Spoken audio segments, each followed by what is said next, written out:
नमो नमः. सर्व आज आपण एक वेगळं विरुद्ध लावूया. सर्व रसिक श्रोते हो, नमो नमः. नमो नमः. आजचा आपला विषय मुद्दा म्हणून वेगळा घेतलेला आहे. आपल्या गीतेतील मंत्रांचा विचार आपण केलेलाच आहे सगळ्यांनी. तर आता आपण एक थोडासा उपदेश करणारी आणि थोडंसं मनोरंजन करणारी असं सुभाषितांमधलं सौंदर्य आपण बघणार आहोत. आपण पहिल्यांदा सुभाषित म्हणजे काय, सुभाषिताचा अर्थ, सुभाषिताचा उपयोग कुठे कुठे केला जातो आणि सुभाषिताचं महत्त्व असणारी काही सुभाषितं बघणार. आणि नंतर शब्द चमत्कृती असलेली काही सुभाषितं, काही अर्थ चमत्कृती असलेली काही सुभाषितं आणि काही अन्योक्ती असा मी प्रवास करणार आहे. आपण सोप्याकडून अवघडाकडे जाणार आहोत. आता ऐकू येतं आहे सगळ्यांना माझं? तर आता सुभाषित म्हणजे काय, त्याच्या नावातच मोठा गोडवा आहे बघा, की सुभाषितम, सम्यक भाषितम सुभाषितम. ते योग्य प्रकारे बोललेलं, चांगल्या रीतीनं बोललेलं आणि चांगलं बोललेलं म्हणजे सुभाषित. तर ही सुभाषितं कशी असतात? सुभाषितम नाम, संस्कृतमध्ये त्याची व्याख्या केलेली आहे की सुभाषितम नाम लघुतरम बोधकरम मोदकरम च वचनम. सुभाषित म्हणजे बोध करणारं, म्हणजे चतुरपणाचं उपदेश करणारं एक चटकदार आणि चिमुकलं असं वचन म्हणजे सुभाषित. तर हा सुभाषित हा संस्कृत सरस्वतीचा एक घडीव आणि अतिशय काय त्याला म्हणतात, सुशोभित असा एक दागिना आहे, एक अलंकार आहे. जसं आकाशात तारका सगळीकडे विखुरलेली आहे, असंख्य तारका आहेत, तशीच संस्कृत वाङ्मयात अनेक सुभाषितं विखुरलेली आपण बघतो. आणि ही सुभाषितं कशी असतात, तर ही सुरुवातीला जनमानसात रुजतात आणि मग ती ग्रंथात प्रवेश करतात. पहिल्यांदा जनमानसात रुजतात आणि मग ती ग्रंथात प्रवेश करतात, अशी ही सुभाषितं आहेत. या सुभाषितांचं मोल किती, महत्त्व किती, तर एक कथा सांगितली जाते.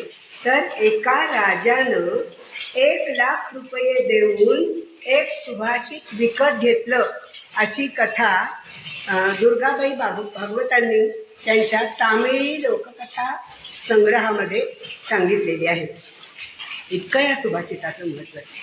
आणि पूर्वीचे काही लेखक, काही विद्वान, काही संवादक वगैरे हे आपल्या अग्रलेखाच्या आरंभी किंवा आपल्या लिखाणात याचा उपयोग करत असत. एक उदाहरण माझ्या डोळ्यापुढे आहे, ते म्हणजे लोकमान्य टिळकांचं.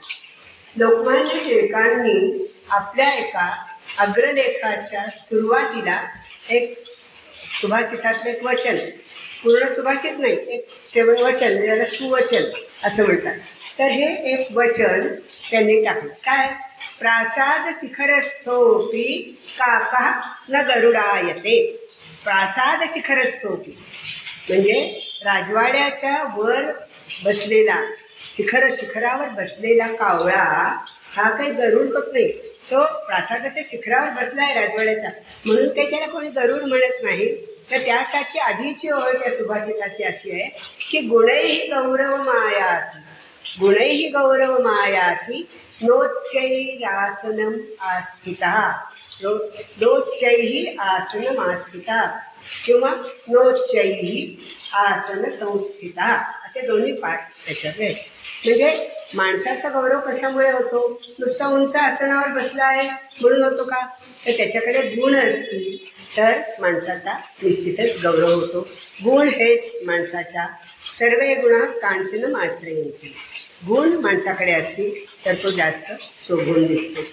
आपल्याला माहिती आहे सुभाषित एक प्रसिद्ध आहे, नरस्याभरणम रूपम. माहिती आहे आपल्याला, गेलेले मुद्दाम आठवण करून देते.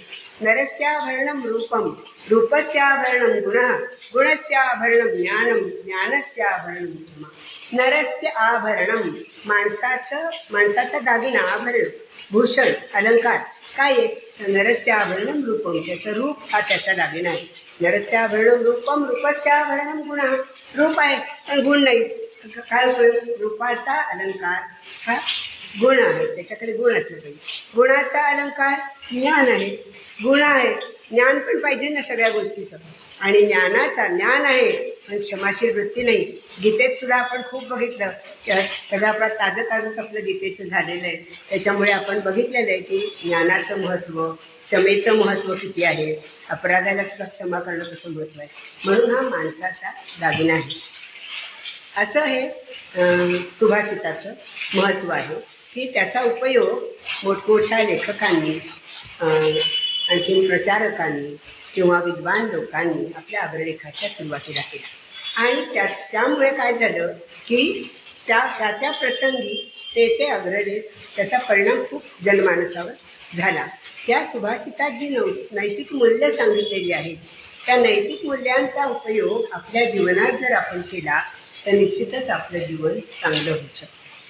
आता सुभाषिताचा उल्लेख असलेलं आणि सुभाषिताची महत्त्व सांगणारी एक 4-5 फार सुंदर सुभाषित आहेत, आपल्याला आवडतील. एक तर फार प्रसिद्ध आहे, आपल्याला शाळेत वगैरे गेलेलं आहे, कॉलेजमध्ये गेलेलं आहे, तर माहिती आहे आपल्याला की भाषा सुमुख्या मधुरा दिव्या गिर्वाण भारती तस्यामी काव्यम मधुरम तस्मादपि सुभाषितम. भाषा सर्व भाषांमध्ये संस्कृत भाषा गिर्वाणवाणी म्हणजे संस्कृत भाषा ही प्रधान आहे. त्याच्यामध्ये ही काव्य मधुर आहे. काव्यात पण काय मधुर आहे तर सुभाषित. इतकं या सुभाषिताचं महत्त्व आहे. आणखीन एक कवी म्हणतो किंवा एक सुभाषितकार म्हणतो की सुभाषित कसं आहे हे सुभाषितम, तर सुभाषित रसास्वाद, सुभाषित रसास्वाद सज्जनैः सहसंगतिः सेवा विवेकी भूपस्य दुःख निर्मूलनम त्रयी. म्हणजे हे 3 गोष्टी अशा आहेत की सुभाषिताचा आस्वाद घेणं, विवेकी राजाची सेवा करणं, सेवा विवेकी भूपस्य दुःख निर्मूलनम त्रयम. कुठलं तर सुभाषित रसास्वाद आणि सज्जनैः सहसंगती, सज्जनांच्या बरोबरचा सहवास हे दुःखाचा नाश करणार आहे. सुभाषिताला अग्रक्रम दिलेला आहे. सुभाषित रसास्वाद हा माणसाचं दुःख निवारण करणार आहे. आणि ह्याच संदर्भात एक फार छान सुभाषित आहे, ते मी आपल्याला मुद्दाम सांगते. 4 ओळींचं सुभाषित आहे पण खूप सुंदर आहे ते सुभाषित, आपल्याला पण आवडेल. खिन्नं चापि सुभाषितेन रमते स्वीयं मनस्सर्वदा श्रुत्वान्यस्य सुभाषितं खलु मनः श्रोतुं पुनर्वाञ्छति अज्ञान ज्ञानवतोक्तनेन विवशीकर्तुं समर्थो भवेत् कर्तव्यो हि सुभाषितस्य मनुजैरावश्यकः संग्रहः. बघा किती छान आहे. खिन्नं चापि सुभाषितेन. एखादं गाणं ऐकल्यावर जसं आपलं उदास असलेलं दुःख, आपल्याला काही आपण कारणामुळे आपल्या मनात दुःख निर्माण झालेलं असेल, संसाराच्या कटकटी असतात आपल्या सगळ्यांना माहिती आहे सकाळपासून संध्याकाळपर्यंत, तर ह्या सगळ्यांनी मन आपलं दुःखी झालं असेल तर जसं आपण एखादं गाणं ऐकतो आणि आपल्या मनाला आनंद मिळतो, तसंच खिन्नं चापि सुभाषितेन रमते स्वीयं मनस्सर्वदा.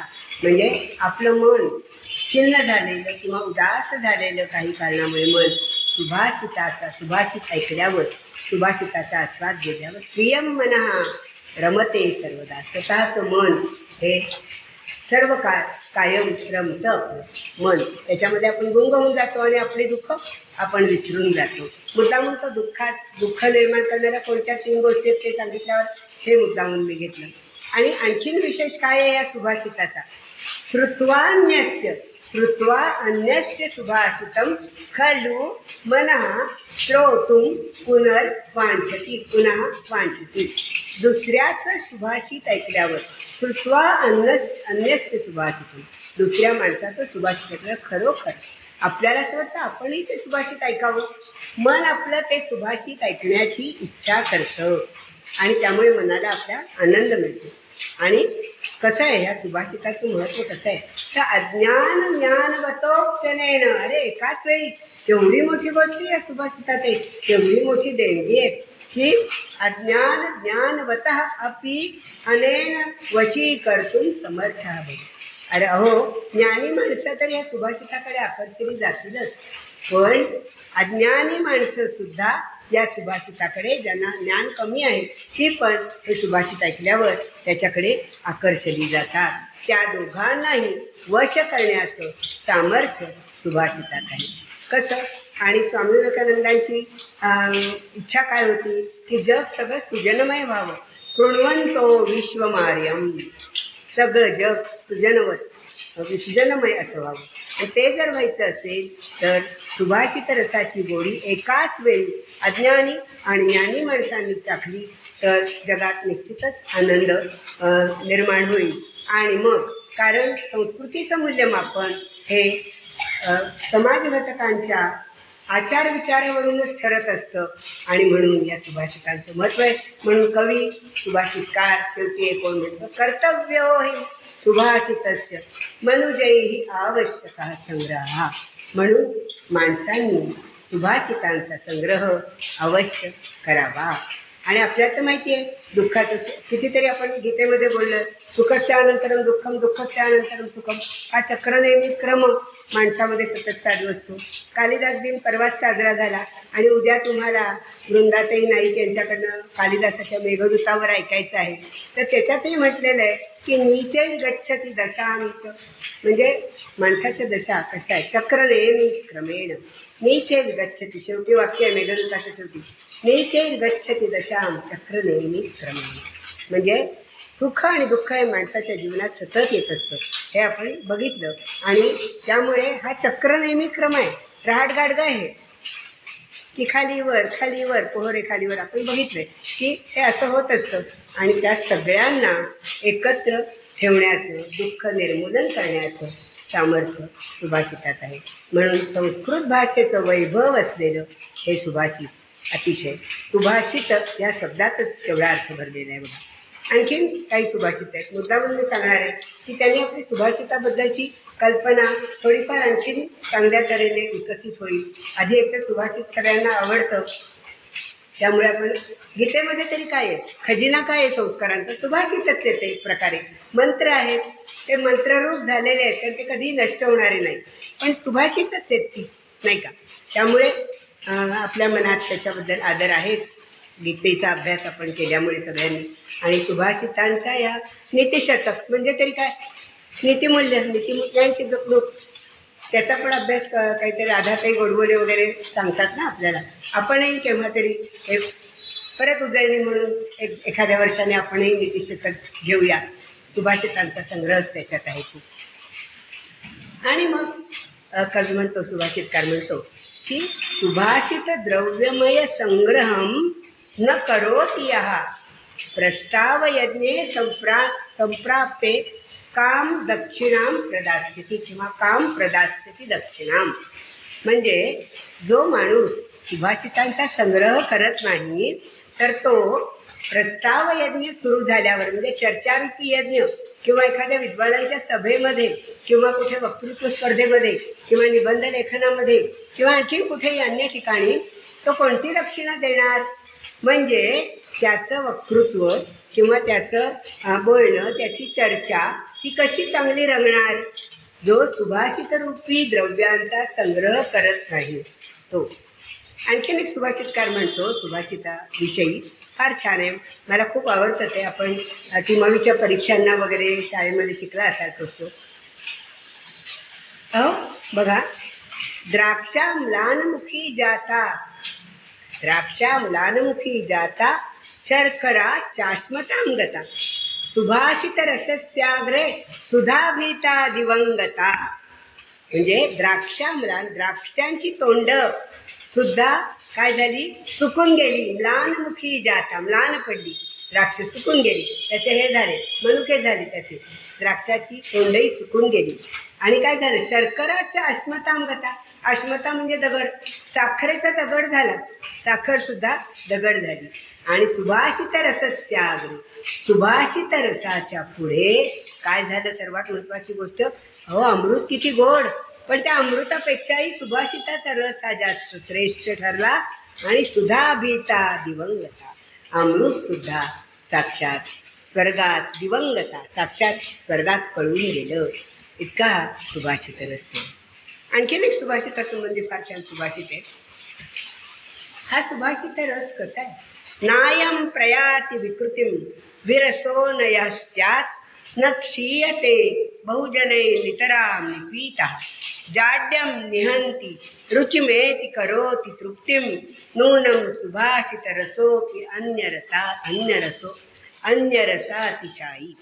बघा, नायम प्रयाति विकृतिम. हो, या सुभाषितामध्ये एक सुभाषित कुठलाही ऐकलं, आता आपण बघितलं ना, नरस्याभरणं, कानाला सुद्धा किती छान वाटलं आपल्याला. साधी साधी सुभाषित आहे, पण कानाला सुद्धा ती इतकी गोड वाटतात आणि सहज पाठ होऊन जातात, कारण त्यांच्यात एक वेगळा क्रम आहे बघा, किंवा त्याच्यात एक लिंक आहे, अशी साखळी आहे त्याच्यामध्ये. नायम प्रयाति विकृतिम. हा सुभाषित रस कधीही त्याच्यात विकृती होत नाही, म्हणजे बदल होत नाही त्याच्यामध्ये. आणि न विरसो स्यात्, विरसः न स्यात्, तो विरस होत नाही, विटत नाही.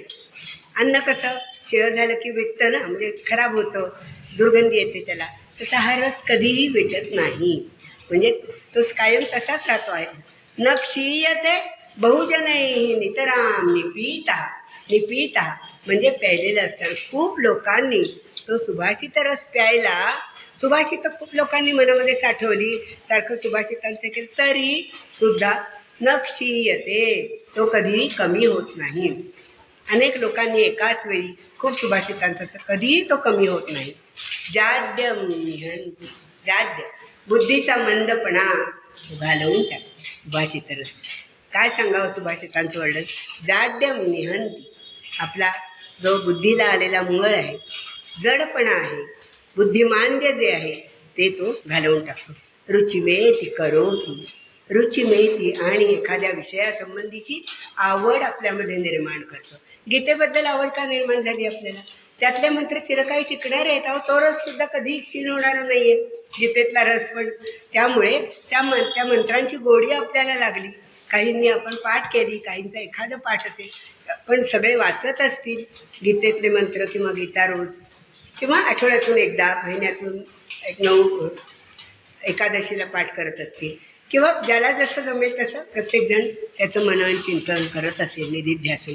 म्हणून जाड्यम निहंती रुचिमेति करोति. रुचिमेति, रुची, आवड वाढवितो त्याच्याविषयी, आणि काय होतं? तृप्तिम. आणि त्यामुळे मनाला समाधान मिळतं. आणि पुरुषाचं ध्येय काय आहे, किंवा पुरुषाचं सर्वात मोठं सुख कोणतं आहे माणसाचं? तर म्हणजे हे संतोष एव पुरुषस्य परम निधानम. संतोष, समाधान हे माणसाचा एक कायम टिकणारा दागिना आहे, कायम टिकणारा ठेवा आहे. आणि म्हणून हा सुभाषित रस माणसाची तृप्ती करवतो, माणसाचं समाधान करवतो. आणि नूनम सुभाषित रसः कसा आहे? अन्यरसातिशायी. आणि म्हणून इतर कुठल्याही रसांपेक्षा हा सुभाषित रस अतिशय श्रेष्ठ आहे. अन्यरसातिशायी, हा अतिशय श्रेष्ठ असा सुभाषित रस आहे. त्यामुळे त्याचं अकंठ पान आपण करणार आहोत. सुभाषितांचे प्रकारही अनेक आहेत. काय आहेत प्रकार त्याचे? तर बरेच आहेत. म्हणजे कुठलं? अंतरालाप आहे, प्रहेलिका आहे, कुटप्रश्न आहे, कोडी आहे, अन्योक्ती आहे, परत कर्तागुप्त. काही श्लोकांमध्ये काही कर्तागुप्त आहे, कशात कर्मगुप्त आहे, म्हणजे ते शोधायचं आहे आपल्याला. अशी काही सुभाषित आहेत. वाकोवाक्यम आहे, प्रहेलिका आहेत, परत समस्यापूर्ती आहे, म्हणजे एक शेवटची ओळ देतात. एक चार साधारण 2 ओळींच्या श्लोकामध्ये 4 चरण असतात, 4 पाद असतात, त्यातला शेवटचा पाद देतात. आणि त्याच्यावरनं कवीच्या काव्याची कसोटी आजमावली जाते. भोजराजाच्या दरबारी असं उदाहरण घडलेलं आहे. ते आपण घेऊया. आज किती होतं आहे ते आपण बघू, पण आपण सुरुवात तर करूया. तेच याच्यावरही खूप आपलं म्हणजे गीतेतील मंत्रांचा जसा विचार झाला ना, तसा सुभाषितातले अनेक प्रकार आणि अनेक सज्जनांसंबंधीची सुभाषितं, दुर्जनांसंबंधीची सुभाषितं, किती विद्येसंबंधीची भरपूर याच्यावर चर्चा होऊन भरपूर सुभाषितांविषयी आपण विवेचन करू शकतो. म्हणजे हे सुद्धा आपली 15-16 व्याख्याने याच्यात होऊ शकतात. इतकी सुभाषितं ही अनमोल ठरणारी आहेत. आणि म्हणून हा सुभाषित रस इतर सर्व रसांपेक्षा अन्य रसात ईशान. म्हणजे इतर गोष्टींपेक्षा हा रस अतिशय श्रेष्ठ आहे असं महत्त्व याचं सांगितलेलं आहे. तर हे जे अनेक प्रकार आहेत, सगळे प्रकार काही आपल्याला बघणं शक्य नाही आणि आपण मुद्दाम सोप्याकडून अवघडाकडे जाणार. आता काही आपण उदाहरणं बघणार आहोत आज. तर आपण आज काय बघणार आहोत, तर काही शब्दांच्या चमत्कृती. सुभाषितकारांना बोध पण करायचा आहे, उपदेश पण करायचा आहे. अरे पण उपदेश नुसता करून माणसामध्ये बदल होणार आहे का? नाही, तर उपदेशाबरोबर त्यांना मनोरंजनही करायचं आहे. आणि म्हणून त्यांनी काही सुभाषितं, अशी सुभाषितकार फार शब्दांच्या आणि अर्थांच्या चमत्कृती करणारी काही सुभाषित आहेत. तर आपण ते आधी बघणार आहोत. मग जसं होईल त्याप्रमाणे अन्योक्तीचं पण 1-2 उदाहरणं बघणार आहोत. जसं होईल तेवढं आपण आज करणार आहोत. बघा, पहिलं फार छान, आपण ऐकलं पण असेल हे सुभाषित, पण त्या सुभाषिताचा खोलवर दडलेला अर्थ आणि कशी शब्द चमत्कृती आपल्या मनात त्या सुभाषिताचं सौंदर्य कसं भरतं ते आपण बघूया. मनो मधुपो मेघो मद्यपो मत्कुणो मरुत मा मदो मर्कटो मत्स्यो मकारा दशचंचलाः. बघितलं तर फार सोपं वाटतं. तर बघा, मकारा मन हे सुरू होणारे, सुभाषितकारांनी कशी गंमत केली आहे बघा.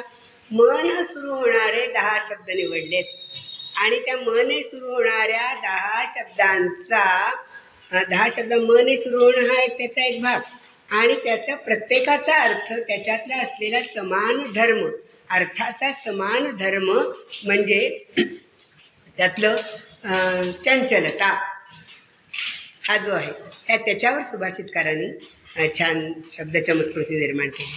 मनो, मनासंबंधीचा चंचलपणा सगळ्यांना माहिती आहे. मनाचं आपण खूप गीतेत सुद्धा श्लोक बघितले मनाचे, किंवा मन वढाय वढाय आपलं बहिणाबाईंनी केलेली कविता की किती उभ्या पिकावरील ढोरं, कितीही हाकला हाकला परी येतं फिरून येतं पिकावर. म्हणजे असं हे मन आहे. मन हे अतिशय चंचल आहे.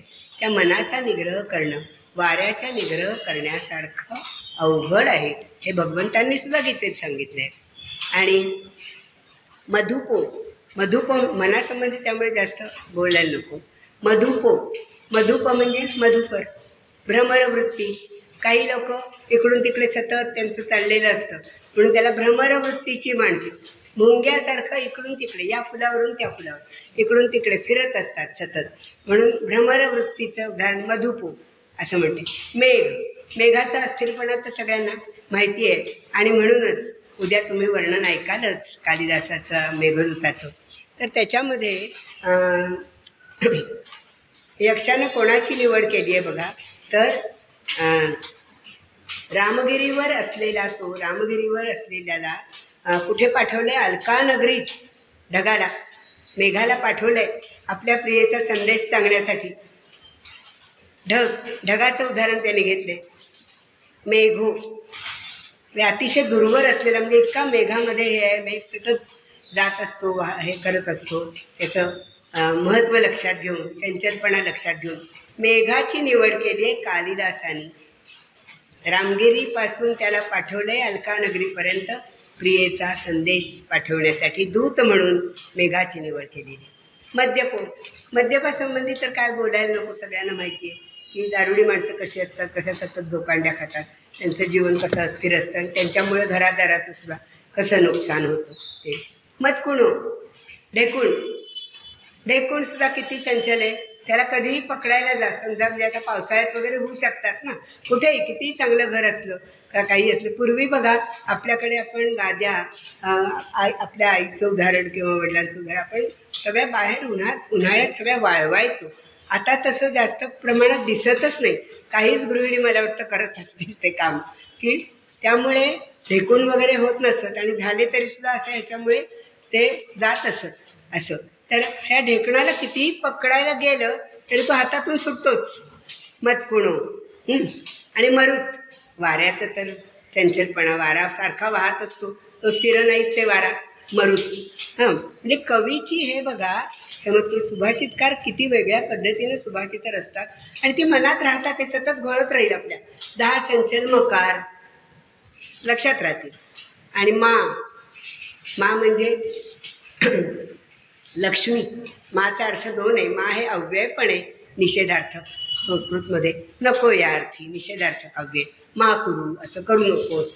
पण मा म्हणजे लक्ष्मी, आणि लक्ष्मी तर किती चंचल आहे सगळ्यांना माहिती आहे. एका क्षणात ती रावाचा रंक करते, रंकाचा राव करते. म्हणजे श्रीमंत गरीब 1-2 मिनिटाचा खेळ असतो तिचा. लक्ष्मी इतकी चंचल आहे. मदो म्हणजे मद, गर्व. हा तर सगळ्यांच्याकडे ठासून भरलेला असतो. वयोपरत्वे तो वाढतच जातो गर्व, मद. तर तो कमी केव्हा होईल हे सांगता येत नाही. मरकटो, माकड. माकड तर असतील या झाडावरून त्या झाडावर. माकडाच्या उड्या सतत आपण बघत असतो. आणि म्हणून काही लोकांना, लहान मुलांना मुद्दामून काय माकडासारख्या माकड चेष्टा करतो म्हणून आपण सतत म्हणत असतो. आणि मत्स्य, मत्स्याचा चंचलपणा लक्षात घेऊनच महाभारतात द्रौपदी स्वयंवराच्या वेळेला अर्जुनाच्या बाणाचा म्हणजे धनुर्धरपणाचा कस लावण्यासाठी मुद्दामून व्यासांनी माशाची योजना केली असावी असं वाटतं. आणि म्हणून ही जी चमत्कृती आहे, हे जे सुभाषिताचं वैभव आहे, त्याच्यामुळे मनो मधुपो मेघो मद्यपो मत्कुणो मरुत मामदो मरकटो मत्स्यो मकारा दशचंचला. हा हे 10 मकार मने सुरू होणारे चंचल. आणि अर्थाच्या दृष्टीने यांच्यात समान धर्म आहे. एक मने सुरू होणारे आहे आणि चंचलपणा हा यांचा समान धर्म. ही सुभाषिताची गंमत आहे. आणि त्यामुळे ते सुभाषित सारखं आपोआप पाठ होतं. घरी जाताना सतत काहीतरी गुणगुणत जाल बघा तुम्ही, तुम्हाला हा अनुभव येईल. मग शाळेत जेव्हा सुभाषितं शिकवायचे किंवा मी सुद्धा शिकवायचे शाळेत, तेव्हा मुलींच्या बरोबर वेगवेगळी सुभाषितं आपोआपच रस्त्याने जाताना किंवा मनात तो विचार यायचा, गुणगुणावंसं वाटायचं. ही सुभाषिताची गंमत आहे. कोणालाही, लहान मोठे थोर कोणालाही साधं कुठलंही सुभाषित पाठ करा. अलसस्य कुतो विद्या, विद्यस्य कुतो धनम, अधनस्य कुतो मित्रम, मित्रस्य कुतस्य. ही अशी त्याला हे आहे, साखळी आहे. ते पाठ करावंच लागत नाही. ते आपोआप असं ते लक्षात राहतं आणि ते आयुष्यभर लक्षात राहतं आपल्या. म्हणून ही सुभाषितांची गोडी, हा सुभाषित रस आहे. किती निपीत हा, किती प्यायला तरी तो कमी होत नाही. आता पुढचं उदाहरण बघा. ते सुद्धा शब्द चमत्कृतीचं आहे. एकच ओळ आहे, माहिती आहे सगळ्यांना माझ्या मते, पण आपण त्याचा विचार थोडा करूया की कसं आहे बघा. पथ्ये सती गदार्थस्य भेषज ग्रहणेन किम. एकच ओळ आहे याच्यात. आता बघा, पथ्ये सती ही पहिली ओळ, गदार्थस्य भेषज ग्रहणेन किम. आणि दुसरी ओळ पथ्ये सती. आता मी कशी उच्चारली बघा, पथ्ये सती पहिली साधी उच्चारली. पथ्ये सती गदार्थस्य भेषज ग्रहणेन किम. पथ्ये सती गदार्थस्य भेषज ग्रहणेन किम. एकच ओळ, पण किती शब्द सौंदर्य आहे बघा. आणि त्याचा अर्थसुद्धा काय सांगते. आता दुसऱ्या ओळीतलं जे पथ्ये अवग्रह आहे त्याच्यामध्ये, म्हणून मी तो उच्चार तसा केला, पथ्ये लांबवला, तर त्याचा अर्थ असती असा आहे. हां, आता बघा पहिल्या ओळीचा अर्थ बघा. पथ्य केलं असताना म्हणजे आजारपणामध्ये, गदा म्हणजे आजार, रोग झाला असताना. हां, गद हा संस्कृतमध्ये धातू आहे. त्याचा अर्थ बोलणे या अर्थी तो वापरला जातो. आणि गदा या शब्दाचा अर्थ रोग, आजार असा आहे. गदा हा तस्य भेषज ग्रहणेन किम. भेषज म्हणजे औषध. पथ्य, सुभाषितकाराचं म्हणणं काय, पथ्ये सती, पथ्य पाळलं असताना, काही डॉक्टरांनी सांगितलेली पथ्य आहेत ती पाळलेली असताना, भेषज ग्रहणेन किम. किम याचा उपयोगसुद्धा कसा योग्य तऱ्हेनं केला आहे बघा. किम हे सर्वनाम आहे आणि ते अव्यय म्हणून त्याचा उपयोग कसा, एक वेगळा प्रकार आहे की कसा उपयोग बघा. पथ्य पाळलं असताना, आजारासंबंधी जे पथ्य आहे ते पाळलं असताना, मग भेषज ग्रहणेन किम. औषध ग्रहण करण्याचा, औषध घेण्याचा काय उपयोग. पथ्य हे सर्वात महत्त्वाचं आहे असं त्याला म्हणायचं. म्हणजे जे काही नियम सांगितलेत खाण्यापिण्याचे त्याला पथ्य. आपल्याला माहिती आहे पथ्य हा परिचयाचा शब्द आहे. त्याच्यामुळे ते पाळलेलं असताना तुम्हाला भेषज ग्रहण किंवा औषध घेऊन काय उपयोग होणार आहे. आणि दुसऱ्या ओळीचा अर्थ पथ्ये असती. पथ्य जर पाळलं नाही, असती, त्या अवग्रहाचा अर्थ अ असा होतो आणि संधी नियमाप्रमाणे त्या अचा लोप झाला आहे. आणि म्हणून पथ्ये सती आणि म्हणताना पथ्ये असती गदाः तस्य भेषजग्रहणेन किं. जर अपथ्य केलं, कुपथ्य केलं, पथ्यच पाळलं नाही तर औषध घेऊन काय उपयोग. म्हणजे किम याचा उपयोग कसा वेगळ्या तऱ्हेनं केलेला आहे बघा. म्हणजे आपण बघतो की काही लोक वजन कमी करण्यासाठी किंवा काही आजार झाला तर पथ्य पाळतात. हां, पथ्य पाळतात, पण काही लोकांना काय सवय असते, डॉक्टरांनी सांगितलं आहे ना मग एवढं, किंवा वजन कमी करायचं असेल. समाजात आता वजन वाढणं हा एक आपल्याकडे खरं फार मोठा रोग निर्माण झालेला आहे. कारण बैठं काम याला कारण आहे. आणि त्याच्यामुळे आणि व्यायामाचा अभाव, त्याच्यामुळे डॉक्टरांच्याकडे जाऊन डायटिशियनकडे जातात. पथ्य डायटिशियन सांगतो आणि मग त्याच्याप्रमाणे पथ्य पाळतात. अमुक अमुक जेवण करा, अमुक अमुक उकडलेल्या भाज्या खा, किंवा अमुक अमुक एवढं दिवसभराचं पथ्य लिहून देतात. पाळतात, सगळं काही करतात. परत डॉक्टरांच्याकडे जातात. का बरं माझं वजन कमी होत नाही? वजनाचा काटा आहे तसाच आहे. पण दुसरी गोष्ट, पथ्य पाळतात आणि परत आपल्याला हवं तसं वागतात. कोणी पाहुणे आले किंवा घरात काही परत आईस्क्रीम खा, कुठे बाहेर जा, वडे खा, हे खा आवडीचं. मग वजन कमी कसं होणार, असा एक प्रश्न आहे. किंवा आपल्या गृहिणींना सुद्धा सवय असते बघा, की काही उरलं तर आपण म्हणतो की जाऊ दे, कशाला फ्रीजमध्ये ठेवायचं, म्हणून आपण खात असतो. पण हल्ली आपण पुष्कळ सावध झालेलो आहोत. आपण खात नाही, वजन वाढतं हे आपल्यालाही कळलेलं आहे. त्याच्यामुळे आपण ते ग्रहण करत नाही. म्हणून या सुभाषितकाराचा सल्ला आहे की आपण जागरूक राहावं. पथ्य पाळणं हे सर्वात महत्त्वाचं आहे.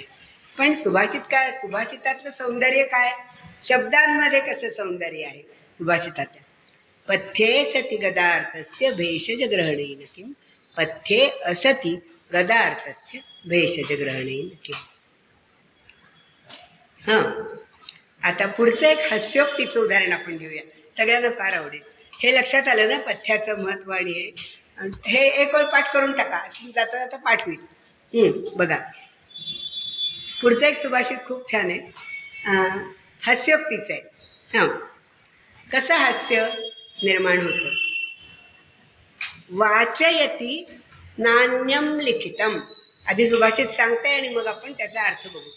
वाचयती नान्य लिखितम, लिखितम अनेनापि वाचयति नान्यः. अयमपरोस्य विशेषः स्वयमपि लिखितम स्वयं न वाचयति. बघा, एक दोन अडाणी बायका असतात. आणि म्हणजे ते अडाणीच असतात, त्यांना काही लेखन वाचन वगैरे काही येत नसतं. अशी कल्पना या ठिकाणी आपण करूया. किंवा आपल्या सुशिक्षित माणसांचं सुद्धा आपण जरी बघितलं तरी सुद्धा, तर ह्या बायका दोघी असतात आणि त्यांचे नवरेसुद्धा अंगठे बहादूरच असतात. म्हणजे त्यांनासुद्धा ज्ञान कमीच असतं, खेड्यातली माणसं आपण जरू. तर त्या दोघी स्त्रियांना असा काही अभिमान असतो आपल्या नवऱ्यांचा की त्या नसलेल्या त्यांच्या गुणांवर पण गुणांचा मुलामा चढवतात. की त्या वेगळ्या तऱ्हेने कसं ते सांगतात बघा. एक स्त्री असते, ती पहिली म्हणते माझा नवरा तर असा आहे. त्यांना असं हे करायची सवय असते, प्रत्येकालाच असते. पण या बायकांचं थोडं विशेष वेगळं आहे की वाचयती नान्य लिखितम न अन्य लिखितम. अगं माझा नवरा तर कसा आहे, वाचयती न अन्य लिखितम. दुसऱ्यानं लिहिलेलं हा वाचू शकत नाही. अन्य म्हणजे दुसऱ्यानं लिहिलेलं हा वाचू शकत नाही. आणि आणखीन काय आहे, ते लिखितम अनेन अपि वाचयति न अन्यः. अगं अनेन लिखितम, अनेन म्हणजे याने, एकदम सर्वनामाचं रूप आहे ते. अनेन यानं लिहिलेलं दुसरा सुद्धा वाचू शकत नाही. नान्य लिखितम. आणि त्याच्यावर ह्या स्त्रीपेक्षा आपला नवरा कसा विशेष आहे आणि आपला नवरा कसा श्रेष्ठ आहे, फार त्यांचा संवाद चांगला रंगलेला असतो. तर ती म्हणते की अयम अपरो अस्य विशेषः, अयम अपरः अस्य विशेषः. अगं माझ्या नवऱ्याचा तर असा एक विशेष आहे दुसरा की हा स्वयमपि लिखितम स्वयं न वाचयति. अगं हा तर स्वतःच लिहिलेलं स्वतः सुद्धा वाचू शकत नाही.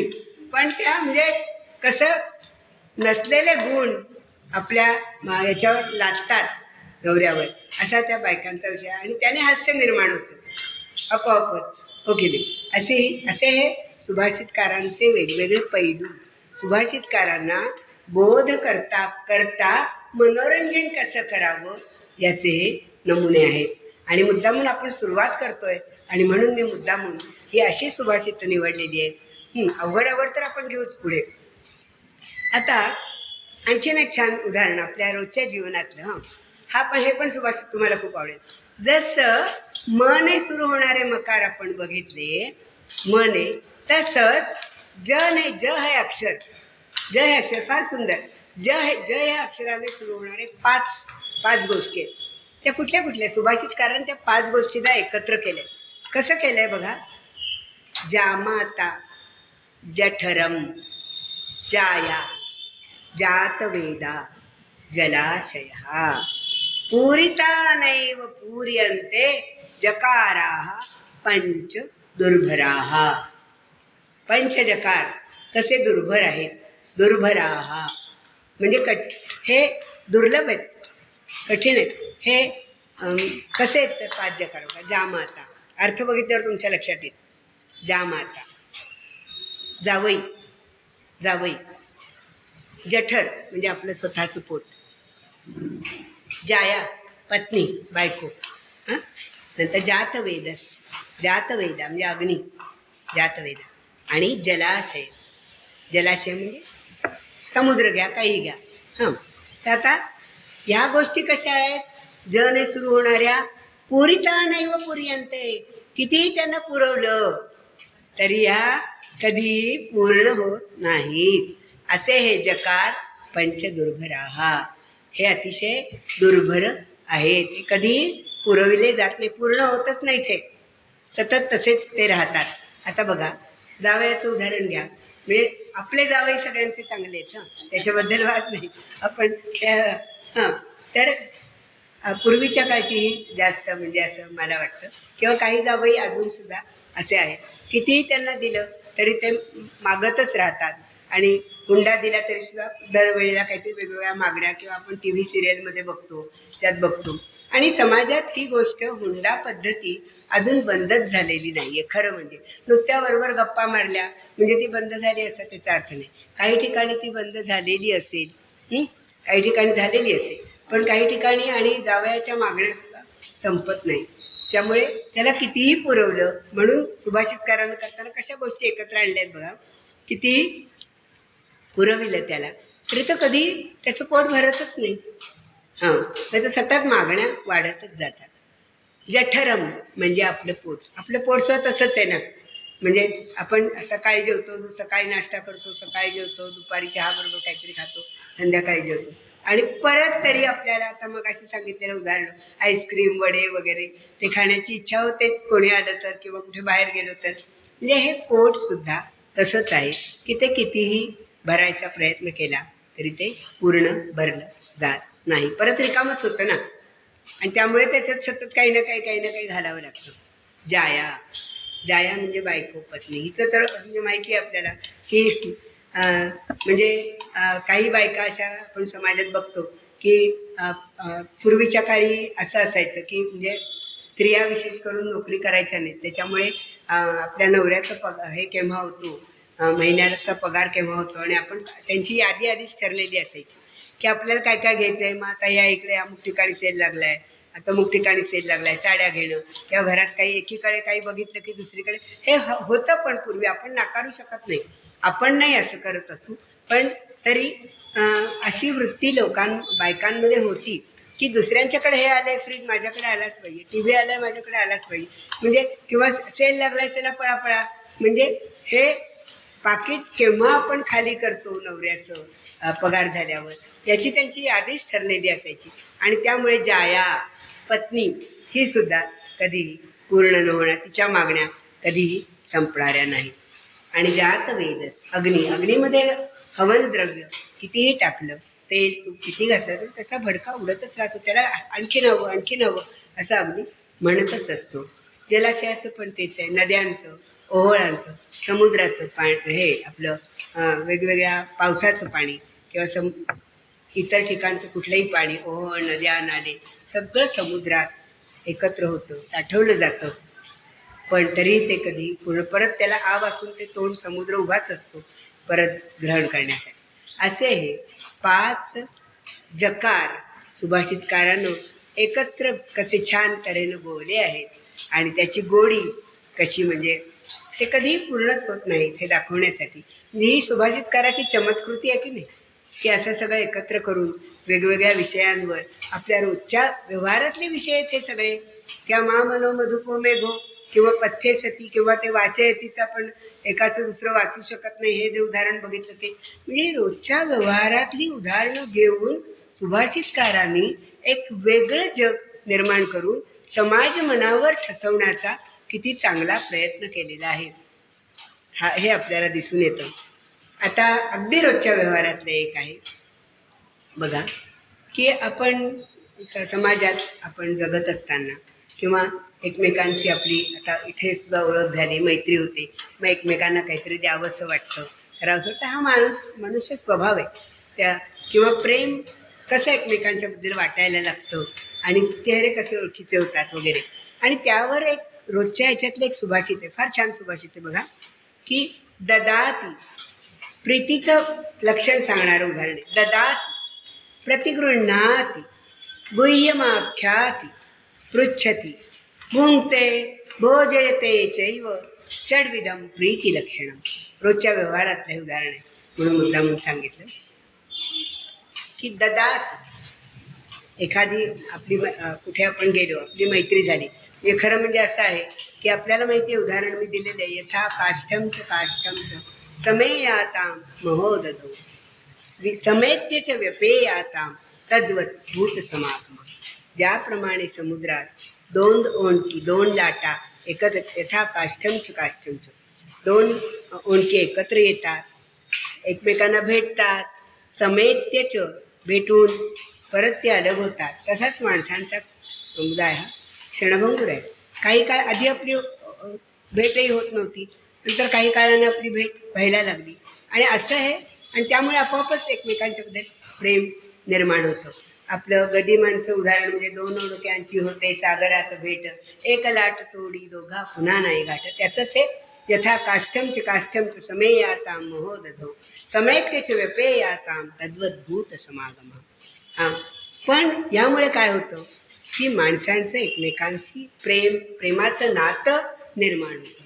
मग ही माणसं मैत्रीत अडकल्यावर प्रेमात अडकल्यावर कशी देवाणघेवाण करतात ददाती काहीतरी दुसऱ्याला देतात द्यावंसं वाटतं आपल्या मित्राला आपल्याला काहीतरी द्यावंसं वाटतं मैत्रिणीला द्यावंसं वाटतं.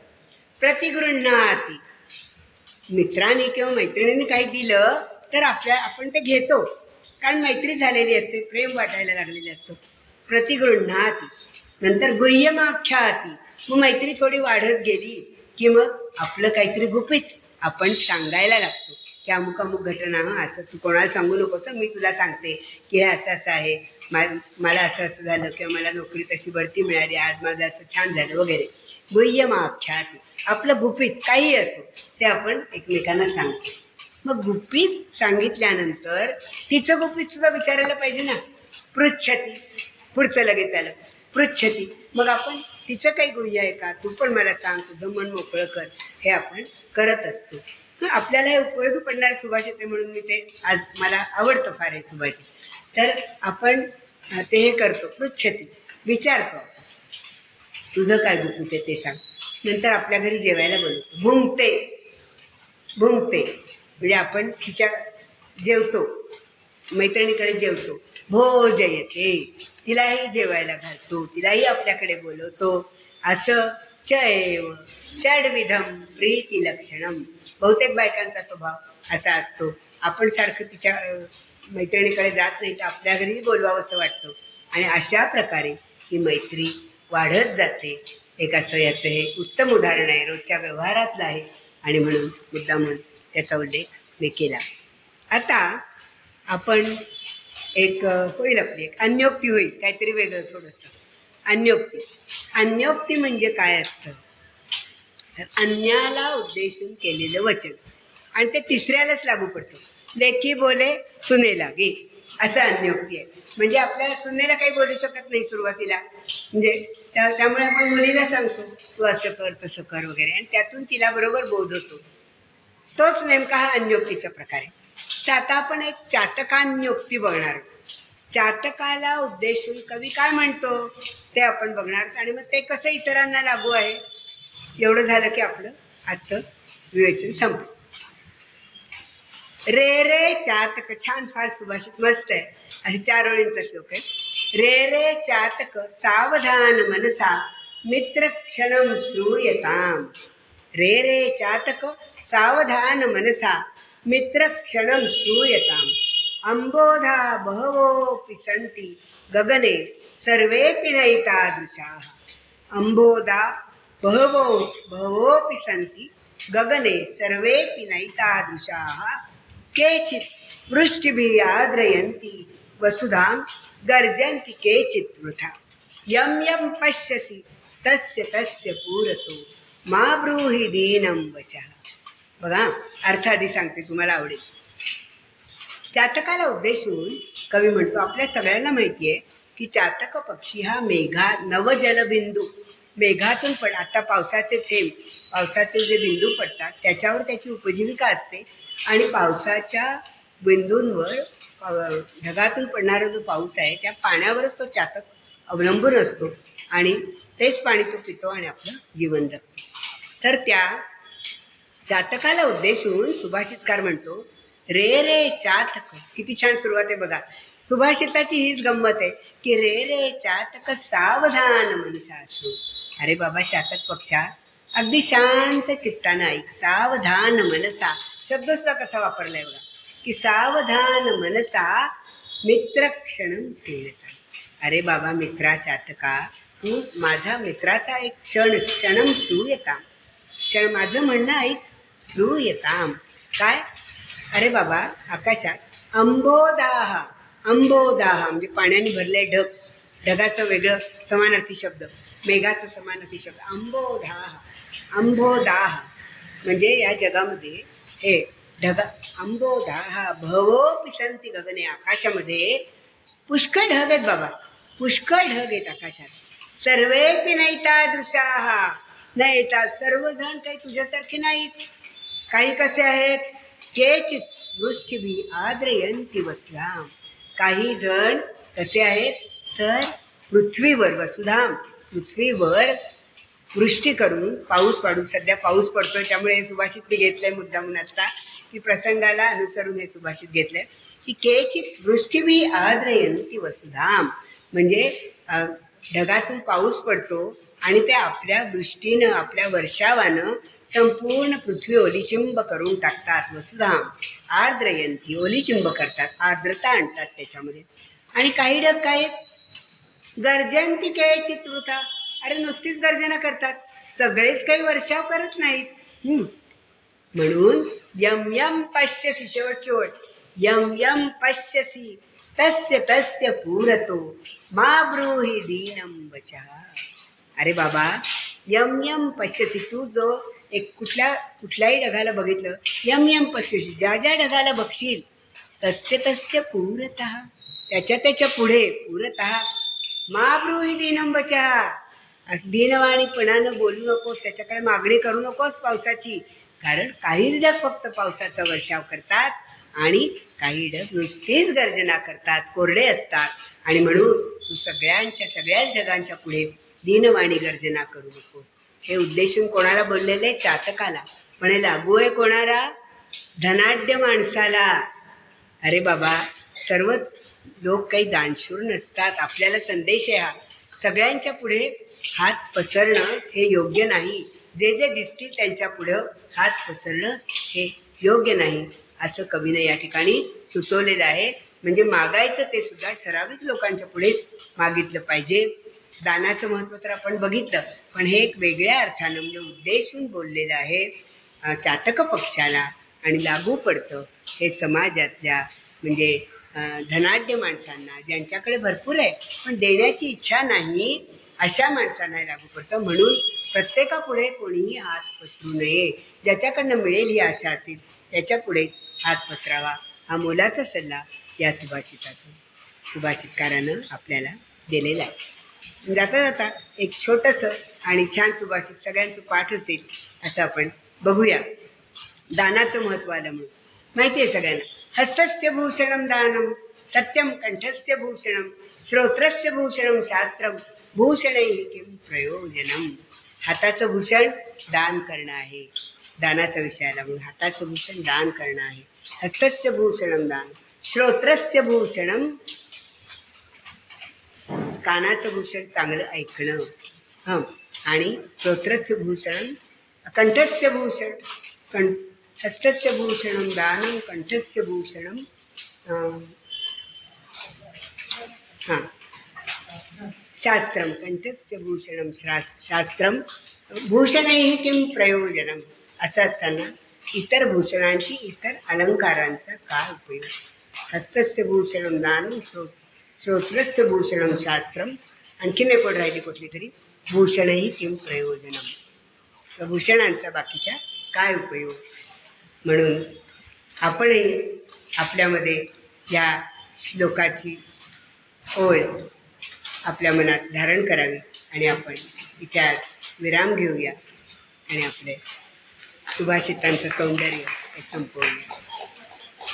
हस्तस्य भूषणम दानम सत्यम कंठस्य भूषणम श्रोत्रस्य भूषणम शास्त्रम भूषणैः किं प्रयोजनम. कंठाचं भूषण सत्य आहे. ठीक आहे, छान. थांबूया आपण.